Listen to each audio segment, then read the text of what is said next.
Hello అందరికీ.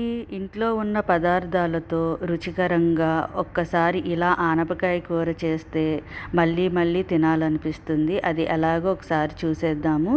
దానికోసం stove వెలిగించి గిన్నె పెట్టుకుని అందులో ఆయిల్ వేసుకుని ఆయిల్ హీట్ ఎక్కాక ఉల్లిపాయ, పచ్చిమిర్చి, కరివేపాకు వేసుకుని ఫ్రై చేసుకోవాలి.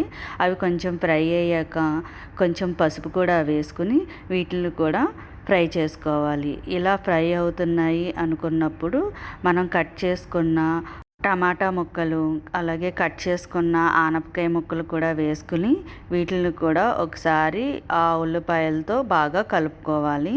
ఇలా కలుపుకున్నాక మనం మూత పెట్టేసుకుని ఒక 5 నిమిషాలు టమాటా, ఆనపకాయ మగ్గేదాకా మగ్గించుకోవాలి. ఇలా మగ్గాక 5 నిమిషాల తర్వాత ఒకసారి వీటిని బాగా కలుపుకొని ఇందులో 1/2 టీ స్పూన్ అల్లం వెల్లుల్లి పేస్ట్ కూడా వేసుకుని అది పచ్చివాసన పోయేదాకా దీన్ని ఫ్రై చేసుకోవాలి. పచ్చివాసన పోయాక కూరకి సరిపడినంత కారం వేసుకుని ఆ కారం కూడా ఒకసారి ఆ ముక్కలన్నిటికి కలిసి ఇలాగ ఒకసారి కలుపుకొని దీంట్లో 1/2 కప్పు వాటర్ కూడా యాడ్ చేసుకోవాలి. 1/2 కప్పు వాటర్ యాడ్ చేసుకున్నాక ఒకసారి బాగా కలుపుకొని మూత పెట్టుకొని మరొక 5 నిమిషాలు ఈ కూర దగ్గరికి పడేదాకా మగ్గించుకోవాలి.